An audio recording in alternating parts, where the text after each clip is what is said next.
Who is Cam Ward? And why do we not know about him? He wants to win. Black boy look good like tenant.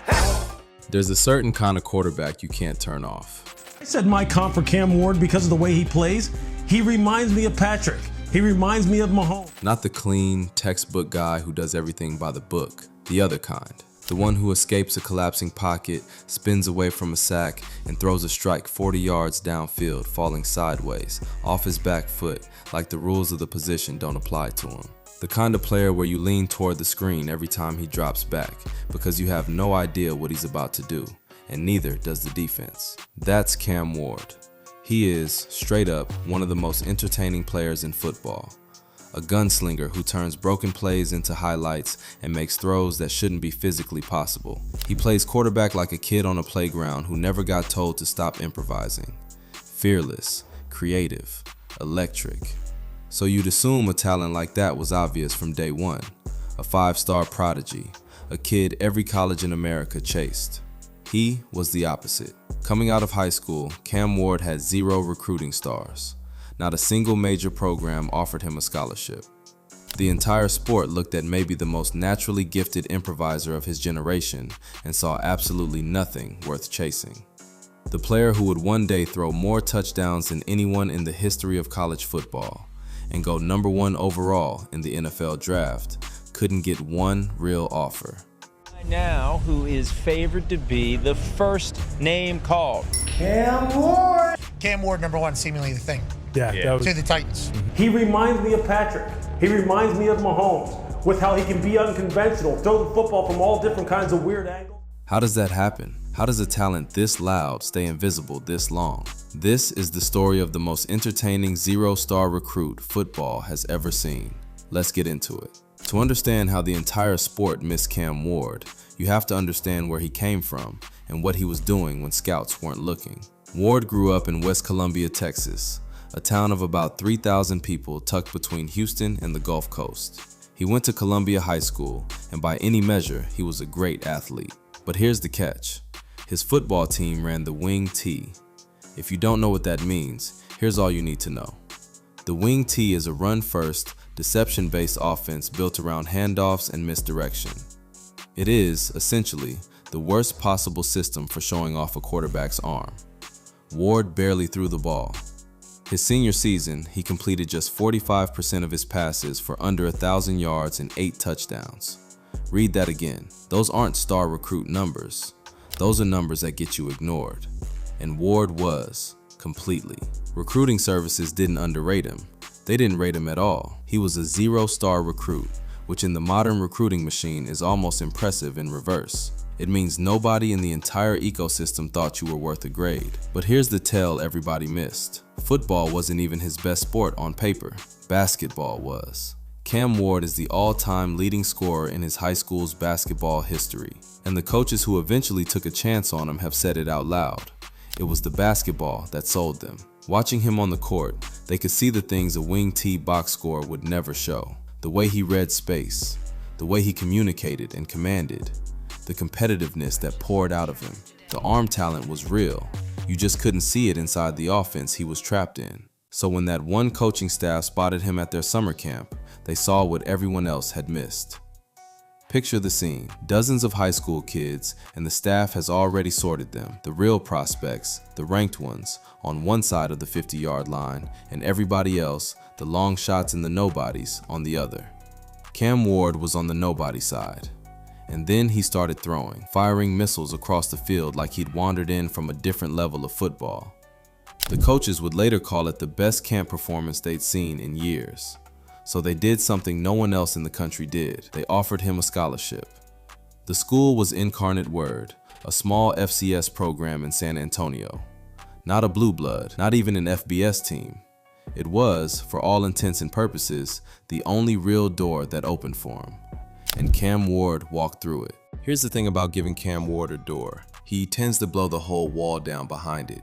At Incarnate Word, the kid who threw 8 touchdowns his entire senior year of high school got into an air raid offense that actually let him throw, and detonated. In a short COVID-shortened first season, he threw 24 touchdowns in just 6 games. 24. He won the Jerry Rice Award as the best freshman in all of FCS football. The following year, he threw for nearly 4,700 yards and 47 touchdowns and was named his conference's Offensive Player of the Year. Let that sink in. 2 years removed from being a zero-star nobody, Cam Ward was one of the most productive quarterbacks in the entire country, just at a level almost nobody was watching. But people were starting to watch. When his coach moved up to Washington State, a Power 5 program in the Pac-12, Ward went with him. And this was the real test. FCS numbers are one thing. Could he do it against the big boys? He could. Over 2 seasons at Washington State, Ward threw for nearly 7,000 more yards and pushed his game to another level. Was he perfect? No. He was a bit of a gunslinger, turnover prone at times, a guy who trusts his arm into throws he probably shouldn't. But that same fearlessness was exactly what made him electric. He extended plays, he threw from impossible angles, he made things happen when the pocket collapsed. He was, in a word, entertaining, the kind of quarterback you couldn't look away from because you never knew what he was about to try. By this point, he was on the NFL's radar, but only barely. When he considered entering the draft after that season, evaluators pegged him as a late-round prospect, a day 3 flyer, still doubted, still underestimated. Think about how many people had now watched Cam Ward play. FCS coaches, Power 5 staffs, NFL scouts, and still thought, meh. Then the Pac-12 collapsed. The conference fell apart, Washington State's future got murky, and Ward hit the transfer portal one more time. He had a decision to make, and he bet on himself again. In January of 2024, Cam Ward transferred to the University of Miami. And this is where the legend stopped being a small school secret and became a national headline. Because Ward didn't just play well at Miami, he put together one of the greatest single seasons any quarterback has ever had. He threw for over 4,300 yards, a Miami school record. He threw 39 touchdowns, a school record and the most in all of FBS that year. He completed 67% of his passes. He was graded by the analytics as the single best passer in college football, and he dragged Miami to its first 10-win season in 7 years. The awards followed in a flood. The Davey O'Brien Award, given to the best quarterback in the country, the Manning Award, a CC Player of the Year, consensus All-American, and an invitation to New York City as a Heisman Trophy finalist. The zero-star recruit standing on a stage reserved for the best player in all of college football. But here's the number that matters most. When Cam Ward's college career was finished, spanning that little FCS school, Washington State, and Miami, he had thrown 158 touchdown passes. That is the most in the history of NCAA Division I football. More than any quarterback who ever played the college game. More than the legends, the record holders, the first-round picks who came before him. The kid nobody ranked became the most prolific touchdown passer college football has ever seen. So by the time the 2025 NFL Draft arrived, the question wasn't whether Cam Ward would get drafted. It was whether anyone could justify taking anyone else first. And the answer was no. The Tennessee Titans made him the #1 overall pick, the first pick of the entire draft, a zero-star recruit, the reject side of the 50-yard line. The only offer was an FCS school kid. #1 overall, and only the 3rd player in Miami history ever taken with the first pick. The impossible climb was somehow complete. Except a climb like that doesn't end at the top of the draft. That's where the hardest part begins. Now, here's where I have to be honest with you because the story deserves the truth. Cam Ward's rookie season was hard. The Titans went 3-14. His head coach was fired in the middle of the season. Ward's raw numbers, 15 touchdowns, 7 interceptions, a completion percentage under 60 were not the numbers of a rookie who lit the league on fire. If you only looked at the stat sheet, you'd walk away unimpressed. But the stat sheet is lying to you. Because you cannot separate a quarterback from the situation he's dropped into, and Ward was dropped into one of the worst in the league. Look at what surrounded him. 3 of his 4 leading pass catchers were also rookies, kids learning the NFL at the exact same time he was. His most established receiver, Calvin Ridley, broke his leg and missed most of the year. The offensive line was a problem. The whole operation around him was one of the youngest and most broken in football. That is not a setup where anybody puts up big numbers. Rookie quarterbacks have been buried by far better rosters than that. And here's what actually matters: the flashes. The talent that made him the #1 pick didn't disappear. It flickered through the wreckage all season. Teammates raved about his poise. One of the Titans' veteran leaders said flat out he'd never seen many rookie quarterbacks with that kind of calm in the pocket.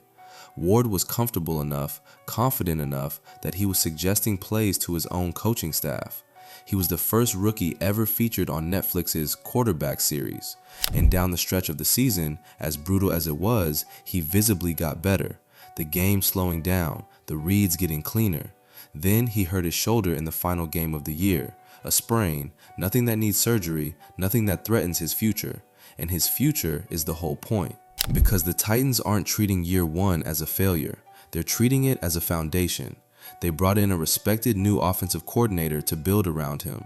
They spent big money on a proven receiver. They're getting Calvin Ridley back healthy. They added more young weapons. They are, in other words, finally building the kind of roster a #1 pick is supposed to have. The talent was never the question with Cam Ward. It has never been the question. Not in high school, not at Incarnate Word, not at Miami. The only thing that's ever changed is whether the situation around him let that talent show. And for the first time in his professional life, that situation is being built in his favor. So here's the thing that ties all of it together: the camp, the 0 stars, the FCS school, the record, the #1 pick, even the rough rookie year. At every single level of football, someone looked at Cam Ward and decided he wasn't enough. The recruiting services didn't rank him. The big colleges didn't offer him. The Power 5 programs let him sit at Washington State. NFL scouts, at first, called him a late-round afterthought. Over and over, people watched Cam Ward play and shrugged. And over, he made them regret it. FCS Freshman of the Year, Power 5 starter, the most touchdown passes in the history of college football, the first pick in the NFL draft. There's a line from someone who covered his rise that sums the whole thing up. Everyone doubted Cam Ward, but Cam Ward never doubted, not once. That's the engine underneath all of it. Not the arm, though the arm is special. Not the highlight reel throws, though they're the reason he's so fun to watch. It's the belief, the refusal to accept the grade everyone kept trying to hand him. And that's why his story isn't a finished one. The rookie numbers weren't what he wanted. The team around him wasn't ready. But if there is one player in the NFL you should absolutely not bet against when he's counted out, it's the kid who has been counted out his entire life and has been proving people wrong every step of the way since he was standing on the wrong side of the 50-yard line. The most entertaining 0-star recruit in football already climbed all the way from nobody to #1. Now he gets to find out how high the ceiling really goes.